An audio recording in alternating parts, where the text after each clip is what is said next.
तो आज कहानी एक ऐसी औरत की है जिसने अकेले ही मेडिकल साइंस की दुनिया का नक्शा बदल कर रख दिया।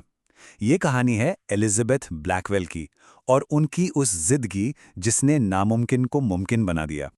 कभी सोचा है एक ऐसी दुनिया को कैसे बदलते हैं जो आपको अंदर आने ही नहीं देना चाहती, जो आपको बाहर रखने के लिए ही बनी हो? यही सवाल एलिजाबेथ ब्लैकवेल की जिंदगी का सच था, और इसका जवाब हमें उनकी कहानी में मिलता है। तो चलिए कहानी को शुरू से शुरू करते हैं।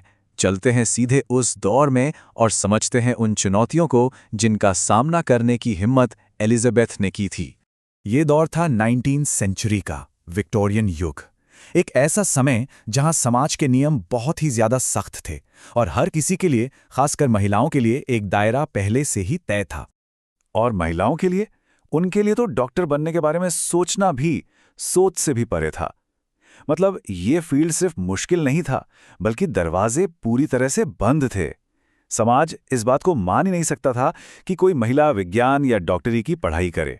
और इसी माहौल में एक सपना देखा एलिजाबेथ ब्लैकवेल ने, डॉक्टर बनने का। पर दुनिया ने क्या जवाब दिया? नहीं, एक के बाद एक। जानते हैं कितने? करीब 29 मेडिकल कॉलेजों ने उन्हें रिजेक्ट कर दिया। फिर जाकर न्यूयॉर्क के एक छोटे से कॉलेज, जिनीवा मेडिकल कॉलेज ने दाखिला तो दिया, पर वो भी एक मजाक के तौर पर। वहां के मेल स्टूडेंट्स ने सोचा कि ये एक अच्छा प्रैंक रहेगा। पर जब हर दरवाजा बंद हो जाता है ना, तब भी कहीं अंधेरे में एक लौ जलती रहती है। और ये लौ थी एलिजाबेथ की अपनी हिम्मत। जरा सोच कर देखिए उस मंजर को। एक टिमटिमाती हुई मोमबत्ती की रोशनी, चारों तरफ रात का सन्नाटा, और एलिजाबेथ उन मोटी मोटी मेडिकल किताबों में खोई हुई जो सिर्फ मर्दों के लिए बनी थीं। आंखें थक कर चूर हो जाती होंगी, पर उनका इरादा, उनका फोकस, वो बिल्कुल अटूट था। और उनका ये पूरा का पूरा संघर्ष है ना, वो इस एक लाइन में सिमट जाता है: जब महिलाओं को पढ़ने नहीं दिया जाता था, तब एलिजाबेथ ब्लैकवेल ने इतिहास बनाया।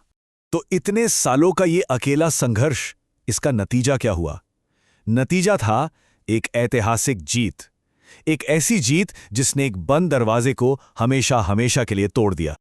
हाँ, वही अनगिनत रातें, हर ना सुनने का दर्द, और वो जिद जो कभी हारी नहीं, ये सब कुछ बस एक ही पल के इंतजार में था। और फिर वो पल आ ही गया। एलिजाबेथ ब्लैकवेल अमेरिका में मेडिकल डिग्री हासिल करने वाली पहली महिला बनी। सोचिए, पहली। वो सिर्फ एक डॉक्टर नहीं बनी, वो एक उम्मीद बन गई। यूनिवर्सिटी के उस हॉल में जब उनके हाथ में वो सर्टिफिकेट आया, तो वो सिर्फ एक कागज का टुकड़ा नहीं था। नहीं, वो इस बात का सबूत था कि अगर इरादा पक्का हो ना, तो नामुमकिन लगने वाली दीवारें भी टूट जाती हैं। पर रुकिए, कहानी यहाँ खत्म नहीं होती। असल में असली कहानी तो यहाँ से शुरू होती है। उनकी जीत ने एक ऐसी विरासत छोड़ी, एक ऐसा रास्ता बनाया जिस पर आज लाखों लोग चल रहे हैं। ये समझना बहुत जरूरी है कि ये जीत सिर्फ एलिजाबेथ की अपनी नहीं थी, ये उससे कहीं कहीं ज्यादा बड़ी थी। वो सर्टिफिकेट एक दरवाजा था, एक ऐसा दरवाजा जो उन्होंने आने वाली पीढ़ियों के लिए खोला था। आज दुनिया भर में जो लाखों महिला डॉक्टर्स हैं, वो सब उसी रास्ते पर चल रही हैं जिसकी पहली ईंट एलिजाबेथ ब्लैकवेल ने रखी थी। तो एलिजाबेथ की ये कहानी हमें एक बहुत बड़े सवाल के साथ छोड़ जाती है, जो आने वाली पीढ़ी के पायोनियर्स होंगे, जो समाज को एक नई दिशा देंगे, वो किसके कंधों पर खड़े होंगे?